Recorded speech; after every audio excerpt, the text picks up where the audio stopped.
na jopo zima la cricket hapa visiwani Zanzibar, ambapo mwanzo kabisa kule tuko naye mjumbe wa chama cha cricket Zanzibar ambaye jina lake Isa Mohamed Chap, lakini vile vile kwa kwanza kabisa huku kwangu yeye ni katibu mkuu wa chama cha cricket hapa visiwani Zanzibar. Kama una mengi ya kuweza kumuuliza utapata fursa, lakini tuko na mgeni wetu pale mkurugenzi wa uhamasishaji wa watalii Zanzibar kutoka nchini India, lakini vile vile ni mkurugenzi wa JIL ambao wao wafanya biashara ambao lengo kubwa waliweka mikataba au maingia mikataba na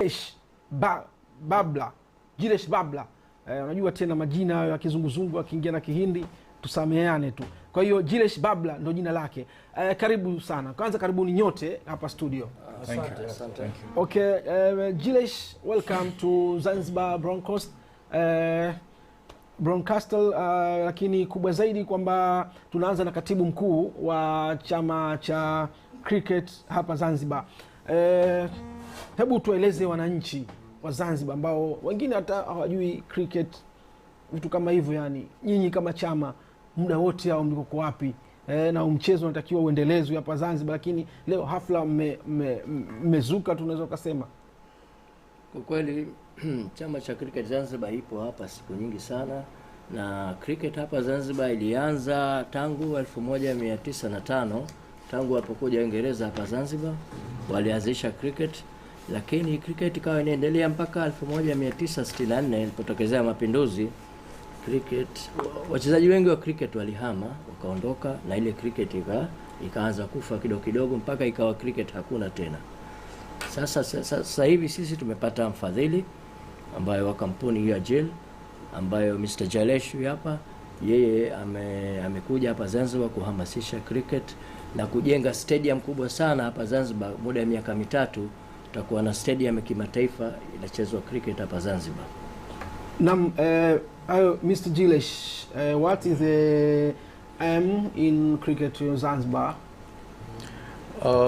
Yeah, thank you.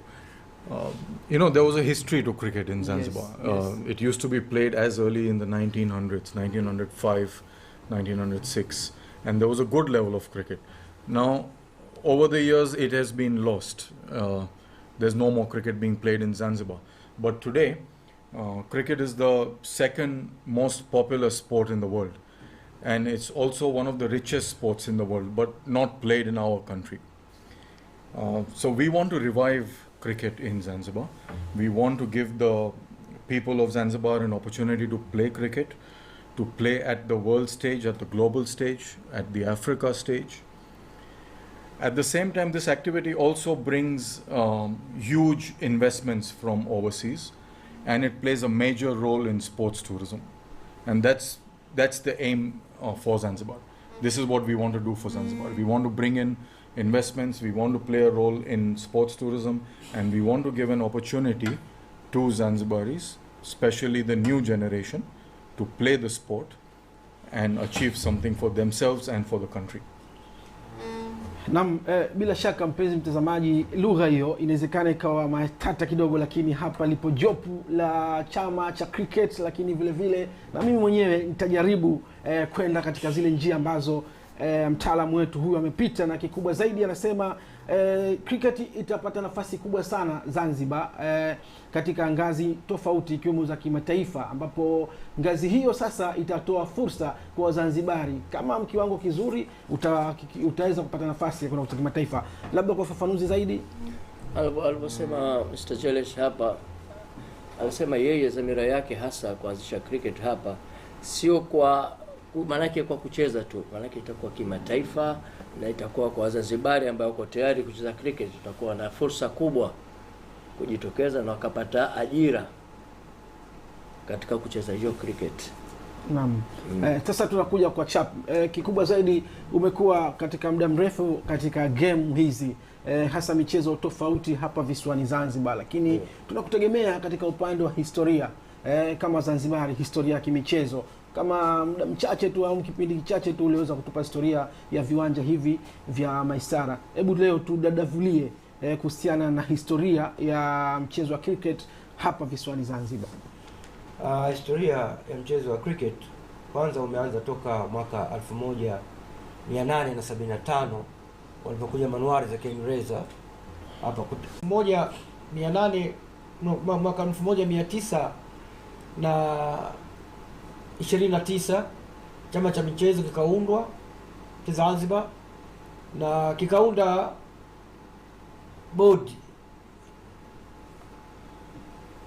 bodi ya michezo ya hapa Zanzibar, Zanzibar Sports Control Board. Hii bodi ikajenga, ilikuwa madhumuni yake haswa ni kudhibiti uwanja wa Mnazi Mmoja na kuhakikisha uwanja wa Mnazi Mmoja unatumika kwa michezo na mambo ya kijamii.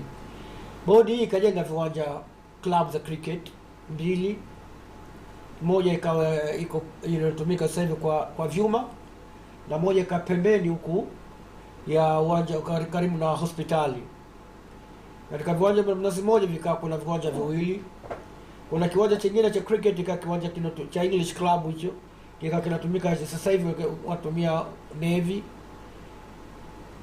Mwaka 1949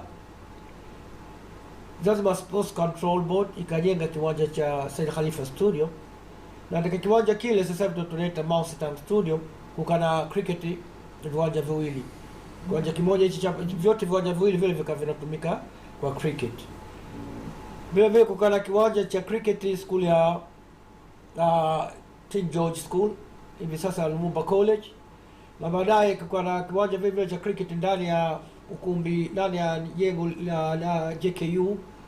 Jumla ya viwanja vyote vya cricket vikawa viwanja 6 mpaka kutimia mwaka 1964.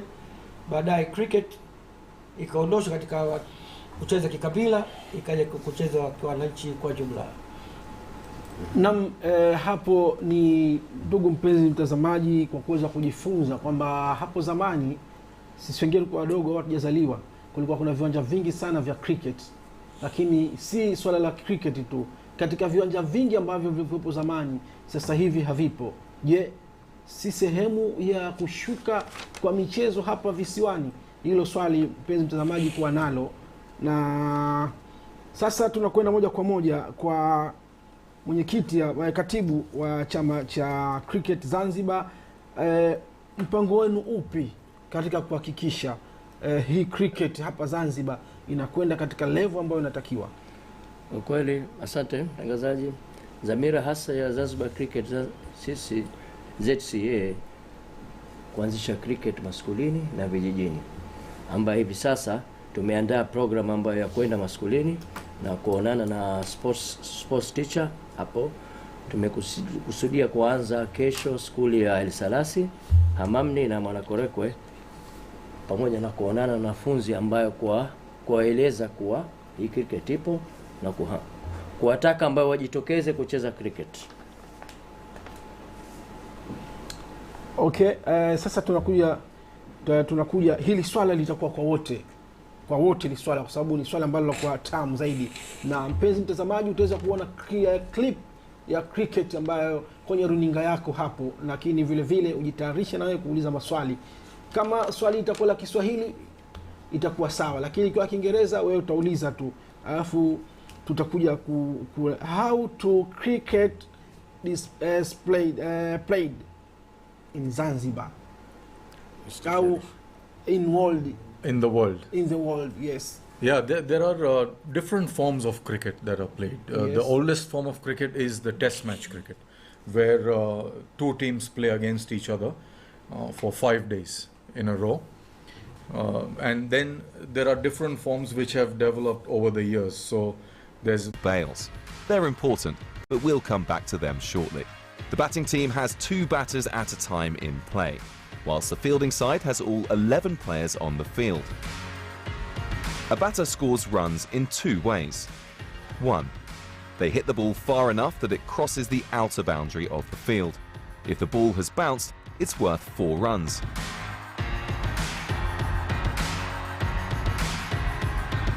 If it clears the boundary on the full, it's worth 6, the maximum number of runs that can be scored from 1 hit. 2. through the two batters running the length of the pitch in opposite directions whilst the fielders are retrieving the ball. One length of the pitch completed equals 1 run. The aim for the fielding side is to restrict the number of runs scored by the batting side, whilst trying to get the batter out. There are 11 different ways a batter can be out, with the most common being bowled. The bowler bowls the ball, the batter misses it or deflects it by accident, it hits the stumps and the bails come off. Caught. The batter hits the ball and one of the fielders catches it before it hits the ground. Leg before wicket, LBW. Exactly what the name suggests. The bowler bowls the ball, the batter misses it, and the ball hits them on the leg in line with the stumps. Run out. The batter hits the ball and runs, but the fielding team retrieve the ball and throw it to the stumps before either batter has reached the other end.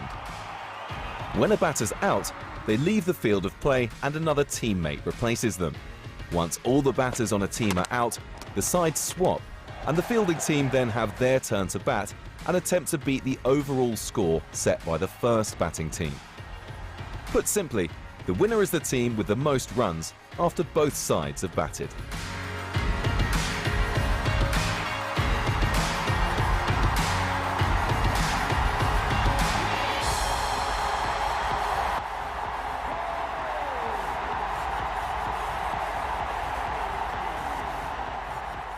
Huo ndio ufafanuzi wa swali letu ambalo tumeliuliza, how cricket is played, ambapo kama ulivyoona kwamba tumepata ufafanuzi kutoka kwa mtaalamu ambaye tuko naye studio, lakini vile vile tumepata kuweza kuona kwa macho yetu na kujiridhisha vipi mchezo unachezwa, na kwa ufafanuzi mchache tu ambao aliusema unaweza kuchezwa mchezo huo kwa aina 4 za uchezaji au mifumo 4 ya uchezaji wa mchezo huo. Kwa hiyo kuna mmoja lakini kuna mingi ambayo kaweza kuifafanua, lakini kikubwa zaidi huu ni mchezo wa cricket.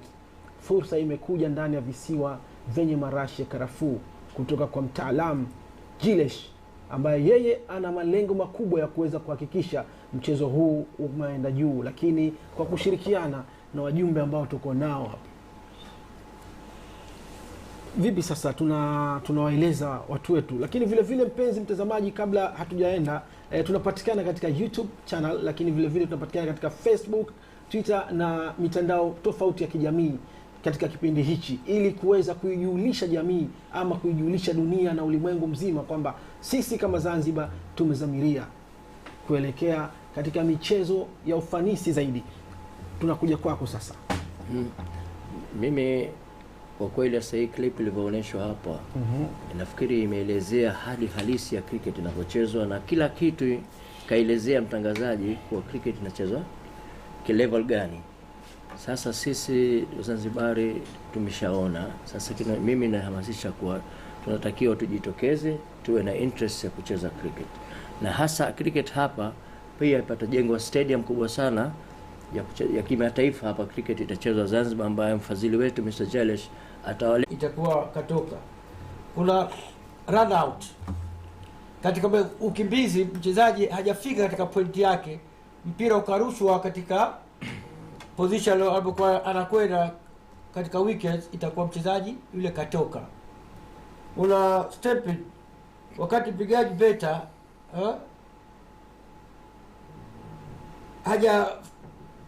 amekosea kupiga mpira, akaja hajafika, alikosea kupiga mpira.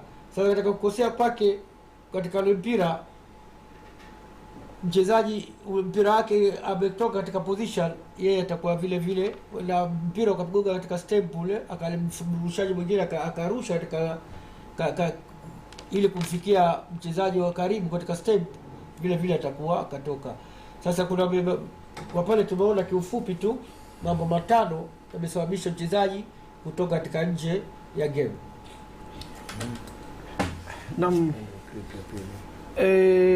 Jilesh, tunakuja kwako, lakini kuna baadaye kidogo mpenzi mtazamaji usiwe mbali, kuna taarifa tutakupa ambayo udhuni kidogo. Mr. Jilesh, what is the test match cricket? Yeah, test match cricket is one of the forms of of cricket that is played, and it is played over 5 days between two teams. Test match cricket is the only form of cricket which is played in white clothes now, which was the earlier level of playing cricket, because the one-day internationals all have now coloured clothing, and test match cricket is played with a red cricket ball. There are lots of things that that are there for the players to learn, who want to learn. And again, we have a clip which can show a little about test match cricket and give that information. There's a clip that we want to show on this, please. Okay.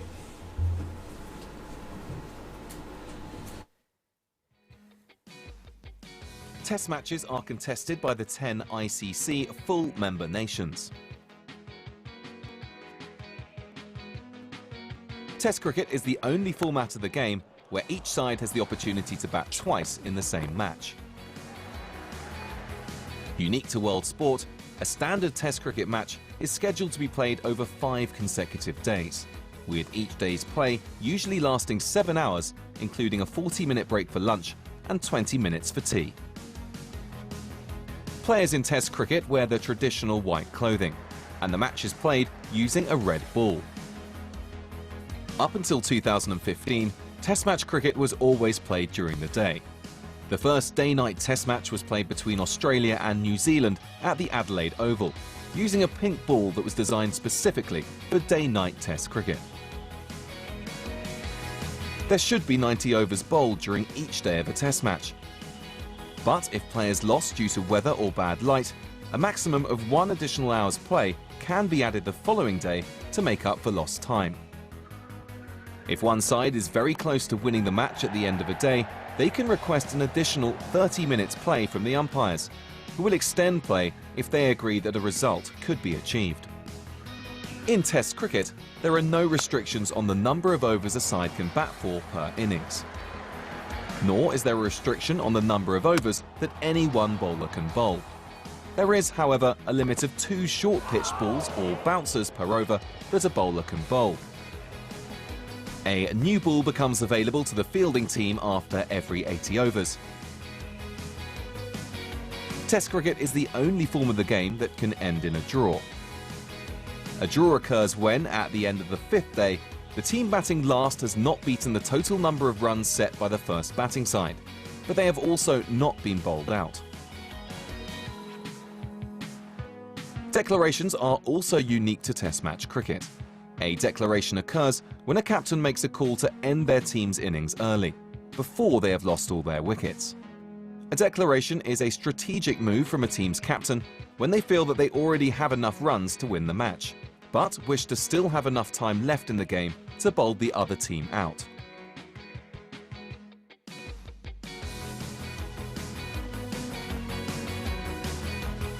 If the team batting second, Team B, does not get to within 200 runs of the team who batted first, Team A, then Team A's captain has the option of asking Team B to follow on.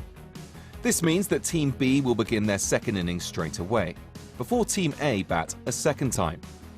The idea being that Team A may not need to bat a second time if they can bowl Team B out twice before they reach Team A's first innings total. In this instance, Team A is said to have won by an innings and 35 runs. What is a test match in cricket? Ndio hiyo hapo ambayo tumeiona, na bila shaka ufafanuzi wake tumeweza kuupata vizuri tu, lakini vile vile tupo na wataalamu wa cricket hapa visiwani Zanzibar ambao wao wana jukumu kubwa la kuendeleza mchezo huu. Mjumbe wa cricket, lakini pamoja na katibu mkuu wa chama cha cricket hapa visiwani Zanzibar. Tuelezee wananchi sasa kuhusiana na clip ambayo tumeweza kuiona. Clip tulivyoona sasa hivi ni test match ambayo inachezwa siku 5.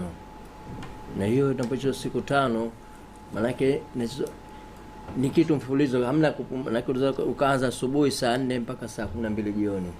Cricket kuchukua hata masaa 6, 7, 8 kwa siku. Nifahamu, ndio maana nikasema fafanuzi wa cricket si kama mpira dakika 90 umemaliza. Cricket inachukua siku nzima. Kama unataka kucheza cricket ujitayarishe kucheza siku nzima. Na cricket inakuwa form manake mnaweza mkaanza nyie kucheza kupiga ile bet, au pengine inaweza kuwa timu ya upinzani. Kwa kweli hasa mtu ambaye anakuwa ina interest fulani ambayo sana hii cricket wanacheza sana Wahindi. Na Afrika wanacheza lakini kidogo sana hapa Zanzibar, ambaye bado hii cricket haijahamasishwa wala watu hawajui cricket nini. Mr. Chap, tunakuja kwako sasa, mtaalamu wa historia na ya michezo hapa visiwani Zanzibar. Wewe unatusaidia sana kuweza kujua mambo mbalimbali ya kihistoria. Unadhani kwa hali ambayo tunakwenda nayo sasa hivi Zanzibar, tunaweza kufanya mchezo huu kurudi katika peak yake toka zamani? Mchezo inawezekana sana. Njia gani tutumie? Njia kubwa ya kutumia ni kama hivyo, kuanzisha toka maskuli, kwa sababu uko tili utakuta ilikuwa inachezwa toka huko nyuma. Hata mwaka 1900 baada ya King George School pale ilikuwa ni lazima hapa Lumumba College, ukifika Lumumba College lazima ucheze cricket. Haibagui kwamba wewe ni mtu gani. Na hata huko nyuma ilikuwa wachezaji tofauti wanacheza, kwa sababu kulikuwa kuna Comorian cricket team ambapo wanashirikisha wachezaji wote wa Kiswahili. Na hata mimi safari moja nilikwenda katika competition, mimi nilikuwa nataka golf, watu walikuwa nataka competition ya cricket.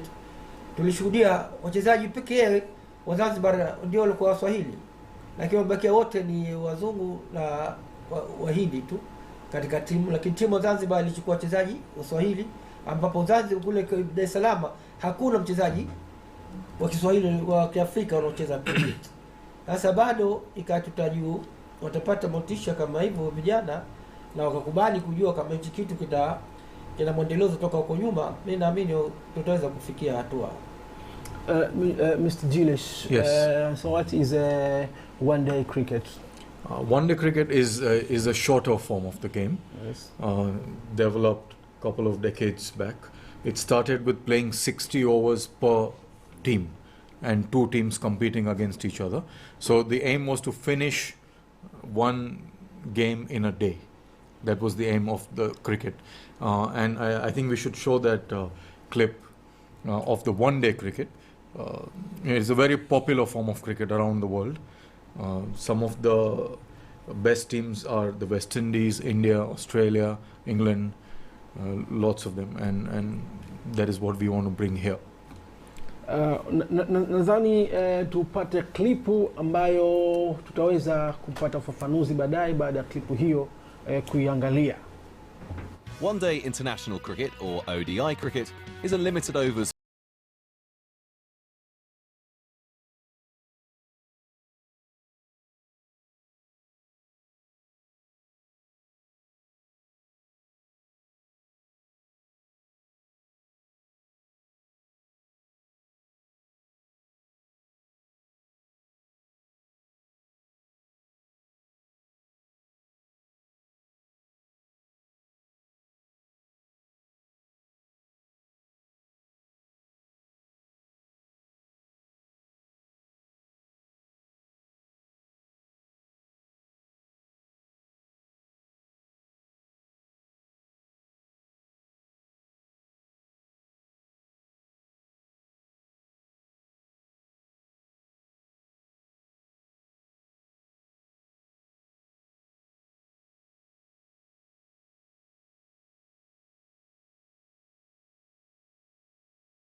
way other than run out. ODI matches are very often played as day-night matches, creating an electric atmosphere under floodlights and allowing even more fans to enjoy a full day of cricket.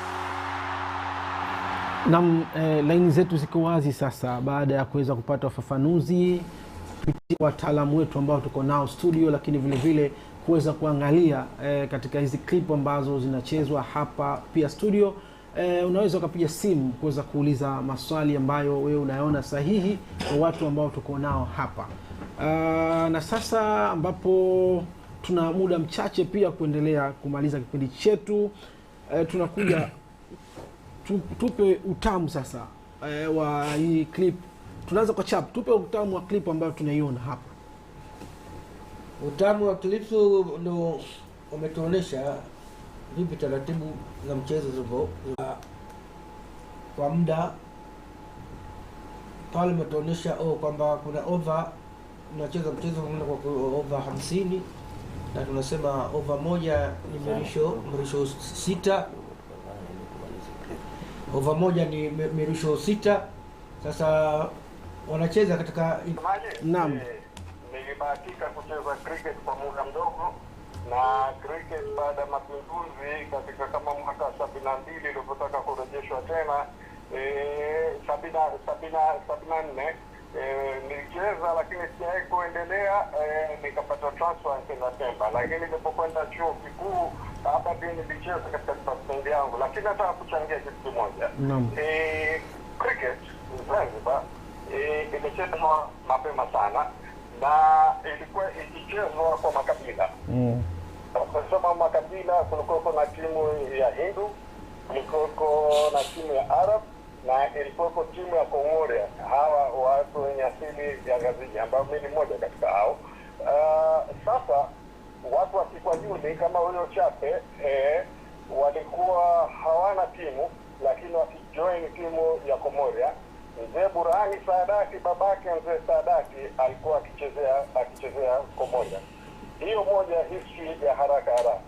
Pale Mnazi Moja kulikuwa na pichi 4 za cricket.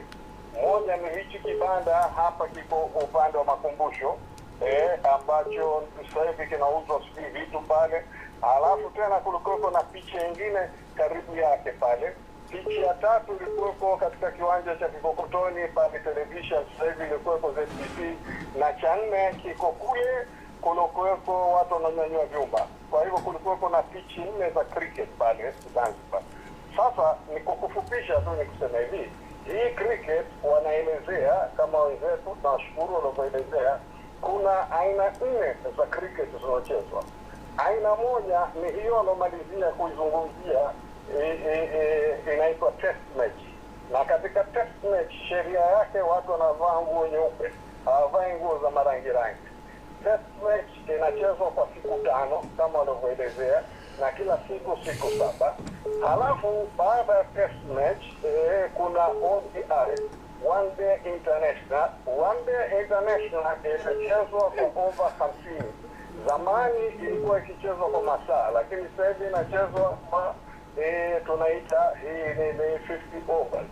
Naweza mkarusha, msimtoe mtu hata mmoja, wanafika watu mpaka runs 120 hajatoka mtu. Sawa.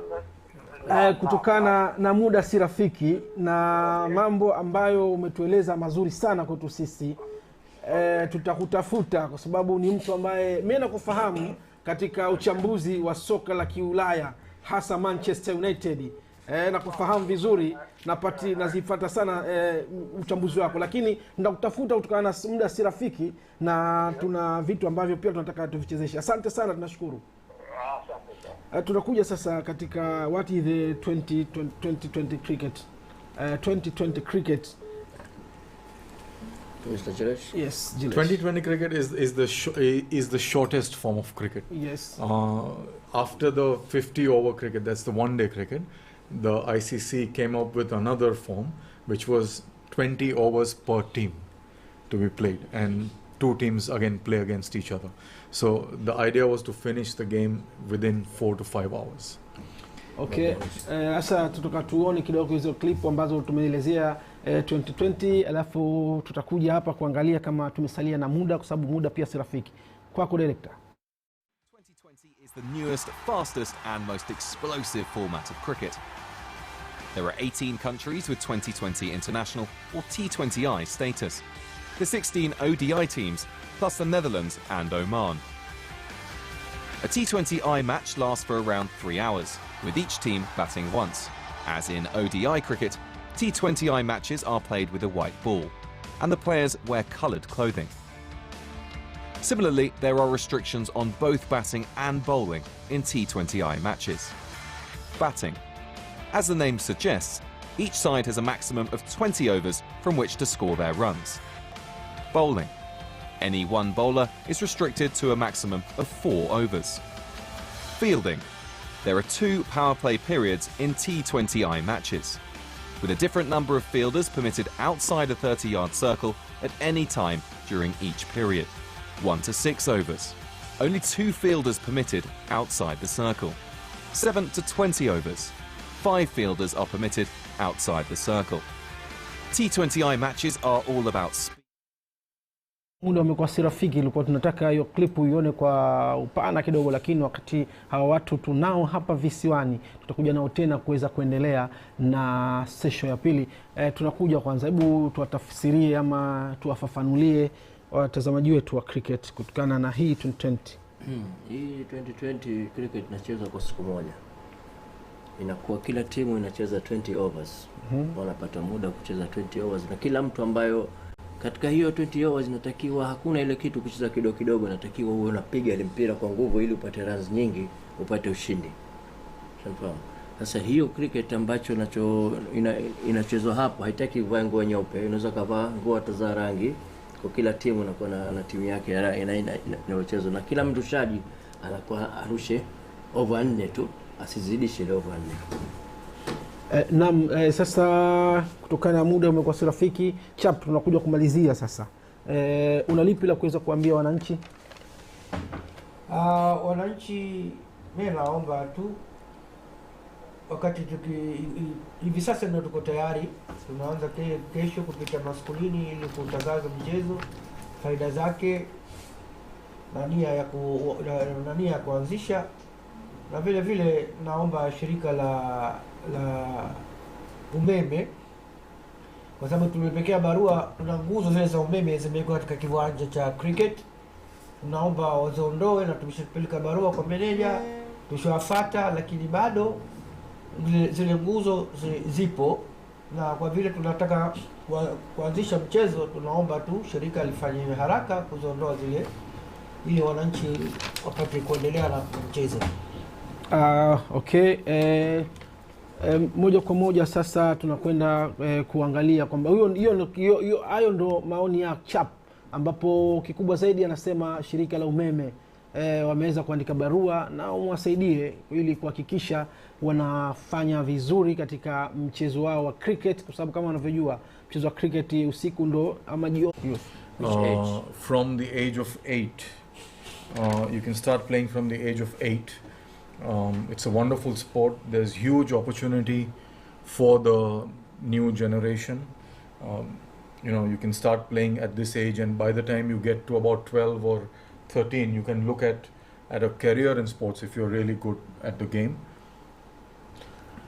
Okay, ndugu mpenzi mtazamaji, muda umekuwa si rafiki tena, na sasa hivi moja kwa moja tunakifunga kipindi chetu cha michezo. Tunashukuru wale wote ambao walitufuatilia kupitia ZBC Radio, lakini vile vile ZBC TV, lakini katika mitandao ya kijamii, YouTube na mengineyo. Mimi naitwa Kheri Salum ambaye nilikuwa na kuendeshia kipindi hichi, lakini nilikuwa nalo jopo la chama cha cricket hapa visiwani Zanzibar, bila kuwasahau wale wote waliofanikisha kipindi hichi, na shukrani zimwendee director Hamis Pandu pamoja na Biubwa Saidi ambaye ni meneja wa ukumbi huu, lakini bila kuwasahau wale wote waliofanikisha kipindi hichi. Bye bye.